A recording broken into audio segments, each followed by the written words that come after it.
Hey everybody, and welcome to FYB's live Wimbledon coverage. It is day 2. Today is June 22nd, I think, Tuesday. I got to start doing that. That sounds again. about right. Yeah, it is the 22nd. Forgot to do it yesterday, so every day I got to be doing the dates. But I guess I forgot what day it was. I got sucked into For all the people watching on YouTube after the fact, not live. Yeah, of course. A lot of action today, and before we get started, first of all, I want to thank. I want to first of all introduce Adam. Hello again. Nice, good work there. Oh, good work, Ian Westerman of Essential Tennis. I can't believe you changed this. It was me. I'm gonna edit this shot right now. Okay. Come up with something. This different. is actually Adam Szymanski. This is not Ian Westerman. Unbelievable.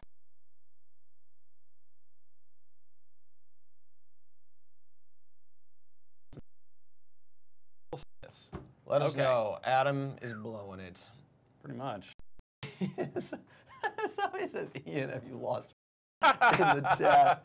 Ian, have you lost weight? Okay. Nice. The names should be good now. All right. Well, this is not always Ian throwing Westerman. Wrenches in my plans to have an error-free webcast. As if I'm the one sort of editing that stuff. Killing me here. Ian, have you lost weight? So before we get started, let me thank, if we can focus ourselves. Let's focus. Thank Championship Tennis Tours for sponsoring this event. Their link is right below this video player. And if you're going to a tennis tournament, please get your tickets through them and use a promo code FYB. That'll get you free shipping. Yep. And if you're at the US, there's two sort of cocktail parties they're putting on. The first Tuesday, I believe, and the second Friday, which we will be at. So come hang out with us if you are in the vicinity. So that will be, of course, a lot of fun. Second of all, before we get started with the matches, once this webcast is done, we'll touch on this a little bit later. There's a strategy point I want to talk about with Federer. But we are doing a strategy series. The first 2 videos in that series are directly below this video. Once the webcast's over, go watch those videos if you haven't seen them already. If you're watching this on YouTube afterwards, there'll be a hyperlink just in the description. The very first thing, you click on that and watch those videos. But it's part of our, we're doing sort of a strategy mini-series as part of a promotion for FYB Premium, which will be significantly discounting next week. We'll get to that on more on Monday. But if you haven't seen those videos, a lot of good content in there, and we're going to talk about how some of those concepts apply to Roger Federer, his match tomorrow. So we'll get to that. I think the first one is what, like an 11-minute video or something like that? It's about 10, 11 minutes. Just on the first thing we wanted to talk about with strategy. It's on something called directionals, which the term was coined by Paul Wardlaw. It's sort of the foundation for high percentage and low percentage tennis. Got to know it. Got to know that stuff if you want to be a high-level player. Absolutely. So we'll get to that stuff in a moment. But that's going to be when we preview tomorrow's matches towards the end of the show. But for right now, let's briefly hit on some of the matches that happened today. You want to pull up some score lines? Yeah, give me 1 second to navigate around. First thing I want to do is talk about Rafa. And let me get the magnifier going. Not a whole lot. Not a whole lot surprising in this match. Yeah, there wasn't. Give me 1 more second to adjust my screen properly. All right, this is close enough. Yeah, that'll do. All right. Well, we'll pull it up here. We had Nadal versus Nishikori, who is a pretty talented player, has been injured a little bit. And you got the score line here. The magnifier on the right will make things bigger, obviously. And Rafa had a relatively easy run of it, 2-4 and 4. And you know, I wasn't expecting too much of a match, but it's always interesting early in the tournament to see how well the big names are playing, because that does sort of give you a window, maybe a little bit of insight into what's going to happen later in the week. I think particularly for Rafa, you know, if we touch on a couple more the stats, unforced errors here, 16, very clean, 45 winners, that's obviously good, and then about 70% on the first serve. He's going to need to do that all tournament long to, you know, to go deep. But, you know, particularly Rafa, who last year, because he didn't play Wimbledon, it's you know, you want to see how he does on the grass, having taken that year off. And you knew the guy was playing well because he won Roland Garros and only dropped 2 sets the entire clay court season, didn't lose a match. But you know, regardless, that transition, particularly because he did not do well at Queens, he lost relatively early and didn't look extremely sharp. So I thought that was a very good sign for Rafa. And there's 2 kind of points I want to talk about over on the dry erase board. Just adjustments from clay to the grass that Rafa made, which are worth looking at, and obviously are going to be important for him. On a clay court, Rafa's going to be standing real far behind the baseline. I think ESPN had a stat. ESPN has been doing a nice job recently with their stat lines, and if you guys can get ESPN or ESPN3.com, not available everywhere, but you can watch basically every single court. So I would recommend you checking that out. It's probably not available to y'all that are overseas and parts of the U.S. not available, but you can watch basically all the matches. ESPN was talking about how on the clay court, Rafa was... The top of whatever you're drawing there is just off the screen. All right. Yep. How about now? Still off the screen. How about now? Yes. All right, there we go. Good teamwork. All right, this was approximately 13 feet behind the baseline where he was when he was in a rally. And then for Wimbledon, he had moved closer in. I can't remember what the number was, what the how many feet behind the baseline he was. But he had stepped in, take the ball a little bit earlier. This was both for rallies and on the returns. On the returns on clay, he's way back, might be off camera. He was pretty much a foot or two behind the baseline on his returns against Nishikori. So that's an adjustment to look for. And the other thing Rafa was doing is on his forehands on clay, a lot of reverse forehands up over the head. He's swinging with the windshield wiper motion now. That's giving him a little bit more juice on the ball. And that's important because the ball is going to penetrate the court more, not going to sit up and let guys really attack him. On a clay court, that's fine because Rafa has, the clay is going to slow the ball down. Rafa's got a little bit more time to work. But on grass where the ball's moving faster, Rafa has to play more aggressively. He can't play defense quite as well on this surface, so he has to be more aggressive to counteract that. So that was the most obvious I saw with Rafa, but absent, or rather outside of those particular points, this match wasn't super interesting. It was. What do you think? What do you think about how much Federer struggled in his opening match versus how smoothly sort of Rafa cruised? Is this boding badly for Federer, or do we just have to wait and see? I think we have to wait and see. I mean, first of all, Faya played great. Faya played a great match. Yeah. He was up on the baseline, taking time away from Federer. Actually, that's a very nice. Where's my note card? I'm gonna take that note down because this is a nice transition. What we're going to talk about with Federer and his strategy later. Right. Faya's court positioning is gonna play, and I'm going to hold on to that thought, that one particular point. We'll get to that maybe in about 10-15 minutes. But I think you never want to come out of the gate slowly. Right. But it's so early in the tournament, Federer can certainly play himself into shape. I think it matters more for his next match. And if he really struggles in that match, then I might be, concerned, and then the alarm bells might start sounding, because, he's playing, Bazaljac or something. Serbian name. Bazaljac. Whatever. Yeah. I'm not going to try and pronounce that. Serbian. Yeah. In his second round. So we'll see how that match Unranked. goes. Yeah, we'll see how that match goes, and if he struggles again. But again, I think it's important to remember that Federer hit 101 winners, 40 unforced errors. That's a plus 61. Right. And that's a very good margin. Yeah, and he was pushed to a fifth set because Faya was playing great and Federer lost some. Yeah. It's worth noting. To be fair, he started a little bit slow and then he started playing better, and that fifth set definitely padded his stats where he won 6-0 and Faya was done. So that's worth noting. Yeah. But this guy's a little bigger that he's going to be playing too. I'll be 6'4". 6'4". Yeah, 6'4". I've never heard of this guy before. Yeah, I haven't either. So and I'm looking at his Grand Slam career prize results. money, $450 grand. Yeah, I mean, I'm looking. He looks like he's gone to the second round once. Once at Wimbledon, and he hasn't played Wimbledon ever since. Right. But yeah, this guy's obviously going to have to play real big. At 6'4", I'm guessing he's not going to be as good of a mover. Let's just flip over there and show people that on the screen. Yeah, here's his. Taking a look at Bazaljacz's profile. I don't have the magnifier, but here's his height. He's 6'4", 1.93 meters for you metric system people. Some people are saying that apparently ESPN3.com does come in, at least in Ireland and Britain. So. Okay, well that's good. Yeah, I'm certainly not an expert on their coverage, but they have, they have been doing a nice job with that.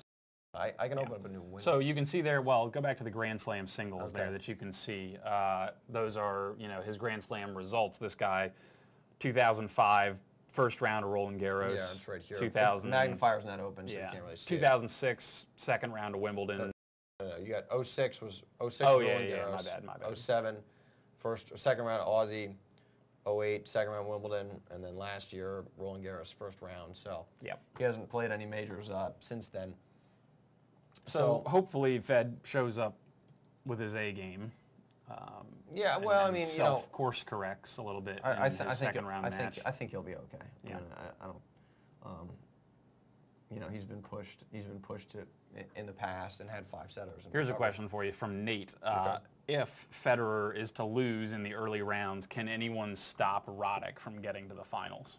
I doubt it. Give me a second. Let me pull up his draw, and give me 1 minute to get the magnifier going again, because memory serves. I'll have it up in a second, but there's not really anybody he really needs to worry about. That's maybe not completely fair to his opposition and the other pros, but scrolling through here, the guy in his app, there's Djokovic, but Djokovic looked terrible against Rokas, just frustrated. We can go over to the computer screen. I've got the here's Djokovic here against Rokas yesterday, and he squeaked through. His set was a beatdown. Yeah, wasn't too close, but Roddick looked real solid. You can pull that up real quick. This is just absurd with Roddick's, power on that first serve. 73%. If he keeps this up, he's going to be tough to beat. I think Roddick's in great position to do real well. And let's go back to Federer's, and you got Fed here. The guy I might be most concerned about if I'm Fed is Davydenko, but again, Federer basically owned him, beat him the last. I believe the last time they played was Aussie Open. I'm almost certain about that. And then of course, Federer lost to him 2 times before that in non-majors. But again, the majors just beating Federer in a non-major, exactly. Right, not the same. Exactly. So yeah, I think can't remember who asked that question in chat, but I think that's a good observation. If Federer is out, I think Roddick has got a great shot. And it'll be a Roddick-Rafa.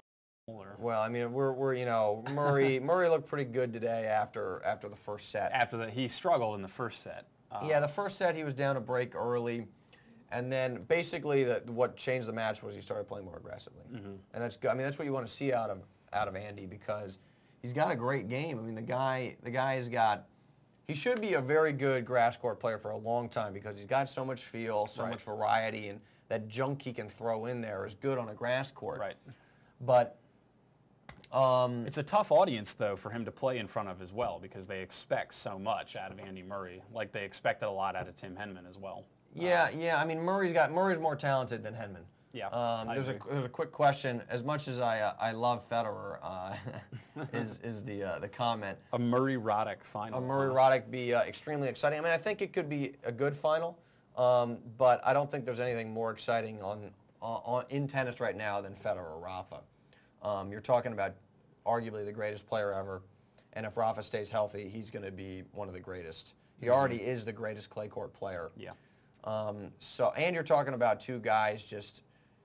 It's hard, watching the Rafa Fed matches. I almost don't want someone to lose because both are such great guys and good ambassadors for the game that it's hard to root against someone in that situation. So I think that's the most exciting one. Absent of that, I think a Roddick Rafa final would be the most interesting. Yeah. Very contrasting styles. Roddick beat Rafa in Miami in I believe 3 sets. Lost the first, came back and won. Roddick having lost that epic one last year, and then Rafa having won the epic one the year before, but then not being able to play. I think there's there's a nice storyline leading into that. There's what do I think about Davydenko and Roddick's half? Not much. Davydenko's never been an amazing grass court player, yeah. And I don't think he's going to get through Federer. It's tough to get through Federer on grass. Only one guy's done it in the last 7 years. Right. So yeah, you're absolutely. I mean, what other than Hewitt? I think it's Hewitt and Fed lost Hewitt at Halle, and then Rafa. No one else has beaten him in 7 years on grass. I think. Right. Yeah. I think that's right. That could have been the question for a $25 gift card from TennisExpress.com is what we're giving away today. That's not. Are we gonna do the question now, or no, we're not gonna do. We'll build anticipation. Exactly. Yeah. Why don't we wait? We'll do it in like a couple minutes, and then we'll. There's a couple other matches I want to touch on. Then we'll talk about Federer tomorrow because that's going to relate to the strategy stuff. Yeah. Couple other quick points. I was saying Murray was being more aggressive. He'll need to do that to go deep, and I think he's got a great shot. Songer got through. Soderling got through easily over Ginepri, and you could have a quarterfinal Soderling Rafa. That'd be fun. Yeah, that'd be interesting. I would expect Rafa to get through that, but Soderling, you would assume if he hits big. I think there's somewhat of a tangent. Status X. I think the Olympics are going to be at London in 2012. Don't 100% know. It looks like the Coconut says yes. So that'd be very neat, and Federer would have a great shot at winning his first gold medal in singles. I wanted to talk about. And he has the gold in doubles already with his partner. Who's the Wawrinka? It's Wawrinka. He won it with Wawrinka in 2008, and he got beat, I believe, by James Blake in the singles to get knocked out there. Let me quickly give you 1 second to pull up the Stosur stat line, because I want to talk about that because she obviously had a disappointing result there. Well, both French Open finalists. I'm clipped over to the computer here. Schiavone's out. That's not extremely surprising. No, okay, yeah. So here we go. Schiavone's out, not extremely surprising there because she's a clay courter.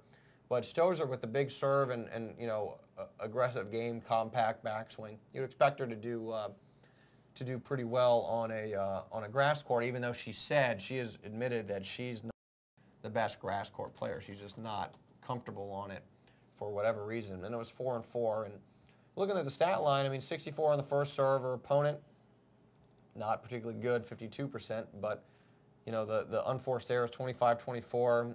Winners are pretty close.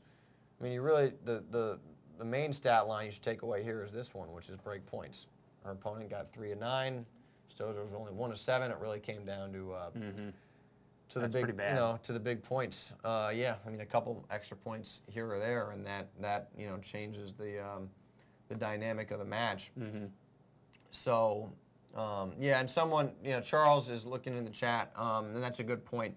The announcer said that Stosur likes a little bit more time to set up on a court like clay, and grass you don't have that, and you're right about that.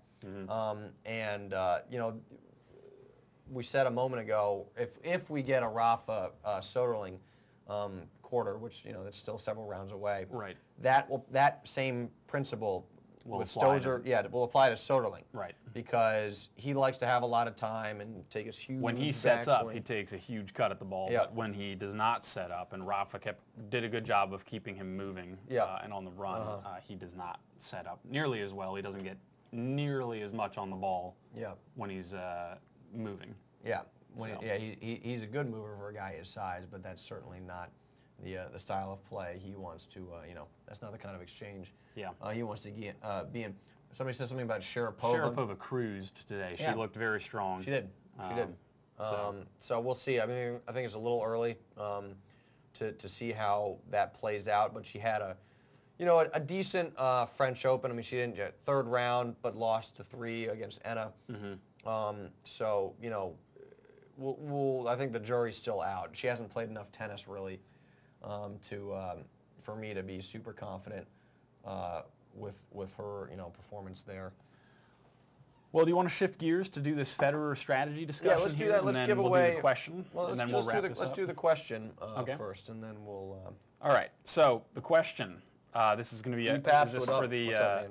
Oh, $25 gift card. EPAPS there's just joined. Just said EPAPS. yo. So. Yes, that is T, by the way. Let's see. Where was I? Did I? No, I we're didn't doing the close giveaway it. a little bit early because I'm going to talk about. I'll explain it in a second again. Yeah. Okay, so this is for the $25 gift card. A question. You got to be in chat. The first one to type the correct answer. Where was I here? First, you have the names wrong, and now you have. Nope. No, we're good. You're good. Now this question is not about Wimbledon. It's actually about the U.S. Open. Okay. And the question is going to be, who is the only person to win the U.S. Open 3 times in straight sets? Ooh, that's a tough one. Only person You to win highlight the it for U.S. me? Open Highlight it. 3 times in straight sets. Okay. And let's see, we do not have a correct Not answer yet. Not A lot yet. of people are saying Lendl. It is not Yvonne Lendl. So some people This is probably kind of tricky. Yeah. it's a good question though. It is a good It's an question. interesting question.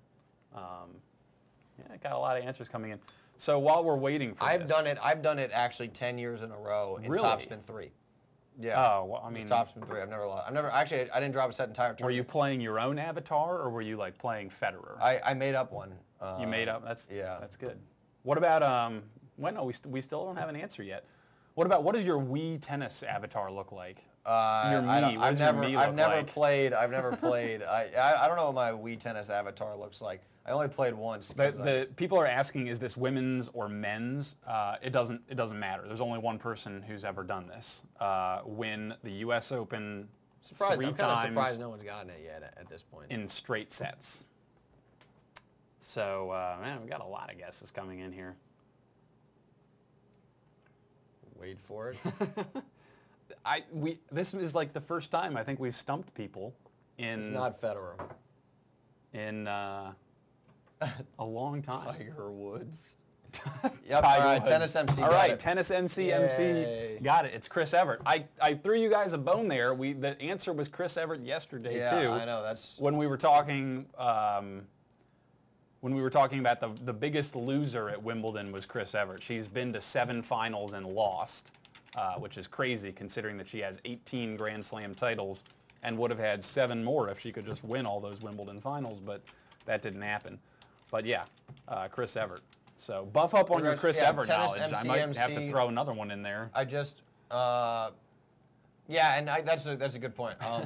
People are wondering French Open stuff, the prizes for that. As soon as Wimbledon's over, I'm eating everything. Yeah, to you're very Tennis Express. slow. You're very slow. I have a lot to do. Slow. Yeah. I did. Yeah, Oscar, Yeah. I got your email from yesterday. Yeah. So I got all that stuff. Okay, But let's we'll be sending shift that all out. gears, and we're going to talk about, again, we're doing this this strategy mini course that we're releasing over the next couple days up till Monday when FYB Premium is going to go on sale. So what we're going to At a do now, significant discount. our diagram here that Will is going to do for you on the whiteboard revolves around one of the things that we've talked about in the first strategy video that we released. So you can watch that afterwards if you haven't seen And it. so Federer plays tomorrow against this unranked opponent, but hopefully when you watch Federer, you are going to see Federer do exactly what we talked about both today and in the first strategy video. So you want to roll with it? So this concept is, if you haven't watched the video, we're gonna put Federer up here. We were talking about something called directionals, which is a term Paul Wardlaw coined to explain high percentage and low percentage shots. And I'm not gonna go through all of it right now because that video is 10 minutes long, but we're focusing, we discussed something called inside and outside ground strokes. And if you don't, just to sort of finalize that video, if you don't understand those concepts, watch that video, then come back and watch this section, and it'll all make sense. When this is up on YouTube. So we've got Roger up here, and this is a backhand for Federer. Circles the player, stick us to the side of the body they're hitting on. So when we've got a rally like this, cross-court, I don't really like that line, so I'm going to draw that again. But when we've got a cross-court rally, this is what is called an outside ground stroke. And this is a ball that is more difficult to control than something called an inside ground stroke. So what you're going to get and what you're going to see tomorrow, this is what we were saying, when Federer plays his match tomorrow, look for this pattern, because he does this all the time. One of the reasons he's so good is that he'll be in a backhand exchange with his opponent, and then he's going to turn this outside ground stroke, he's going to run around it and turn it into an inside forehand. And this is the best of both worlds for Federer, because his forehand's better than his backhand. It's simply a better shot. And now he has that inside ground stroke, which he has more leverage over, which makes it easier for him to control, and specifically makes it easier for him to change direction. So he can hit an inside, I'm going to go red marker, and I'll go blue marker to make this clear. He can go inside out, which is to hit it over here, or he can go inside in, which is down the line. But it's real easy for him to hit the shot down the line. Now, if Federer was hitting a backhand in this instance, now we've gone back to this outside ground stroke. The down-the-line ball becomes much more difficult to pull off. This is going to lead to a lot of errors. And if you just watch any of the Wimbledon matches, look for times when opponents change direction and try and go down the line off of an outside ground stroke. It happen a lot because pros are taking other things into consideration. We'll address this later in our course. But this is way more low percentage with that outside ground stroke than this shot when you turn it into an inside ground stroke, particularly if you're hitting a forehand. If it's your better shot, then you're going, your strength, and you're getting the higher percentage shot there. Again, that inside ground stroke, which is easier to control. So that's what we want to look for tomorrow. You'll see these concepts in action. And we'll address this. We're going to be releasing our second strategy video tomorrow at some point. Not entirely sure when, but some point during the day. And we'll sort of touch up a couple more of these concepts and then move on to the next part. So we have about a minute left here. Mm-hmm. But you would say that in terms of the strategy stuff that you were just talking about, inside and outside ground strokes, you'll expect to see from Federer him take a lot of backhands that are outside ground strokes and send them back cross-court where they came from, until he gets a weak enough ball where he can turn it into an inside ground stroke by running around it. Yes, that's correct. You'll expect to see a lot of that. Yeah, Fed's going to go. There's a video I've done. And one more thing. And Fed doesn't like to take that risk often where he will change direction on that outside ground stroke backhand. Yes, that's correct. That's correct. He will sometimes do it, of course, but you're right. He's way more likely to send the backhand cross court, and you'll see a topspin backhand slice exchange. He does that for another reason, but he's going to send them back cross court, and you're right. He's going to run around and hit an inside forehand, either inside out or inside in. That's sort of how he goes on offense and takes control of the point. So the pros are playing the same high percentage game that we can play, us mere mortals. We can play the very next time you hit the court. It just is a matter of understanding, these concepts. Mm-hmm. The other point I would make, when Federer turns that outside ground stroke into an inside ground stroke, even more effective because his opponent can't anticipate where he's going to hit it as well. Right. So that makes him a little flat-footed. Again, because strategically speaking, when Federer is hitting an outside ground stroke, it's far easier for his opponent to assume that outside ground stroke will come back cross-court, because that's strategically the smart thing to do most of the time. Yep. But when he turns it into an inside ground stroke, well, then he can change direction on it. So exactly where we'll go with the tennis ball is a lot less predictable when it becomes an inside ground stroke. Harder to figure it out. Yeah. So we will address this more. Watch that strategy video. It'll be below this one. Yeah, if you haven't seen that video, absolutely watch it. And the next one should be coming tomorrow, The next one's tomorrow. Deal with where exactly you want to stand on the tennis court. Court positioning. Yeah, court positioning. Your positioning changes based on where your opponent is hitting. Yeah, after you watch the strategy video that we've released on directionals, comment in the section, in the comments below that if you want to say something about the video or, if you have something to add to that discussion. Definitely. Yeah, absolutely. Please post in the comments. We're going to sort of... We haven't filmed all these strategy course videos haven't all been filmed yet, and so we're going to incorporate feedback from you guys into the videos as they come. We're going to adjust them based on what you guys are saying. So again, stay tuned for that, and then next Monday we're going to be opening up premium at a sick discount. So if you guys are interested in that service, we'll get to that a little bit later. But for now, we'll just be doing the strategy. About that time, any parting thoughts? I think that's it. Tomorrow, 5 p.m. 5 p.m. Yep. Actually, no. Tomorrow we're going to do it. We're going to do it at 4:30 p.m. That's perfect. We're going to be a half hour early tomorrow with the webcast. Because I'm going to have to get out of bed a half hour early. Oh yeah, that's right. My apologies. I'm going to have to be out of bed at 4:15, and that is like unacceptable. Totally messing your game up. Also, Ace asked about what kind of discount. We'll get to that on Monday. We're just going to sort of hang on to all that stuff and get through this strategy stuff first. But to go back, 4:30 tomorrow, a half hour early, and then Sunday we won't be doing a webcast because there's no tennis on Sunday. Yeah. So we'll be doing.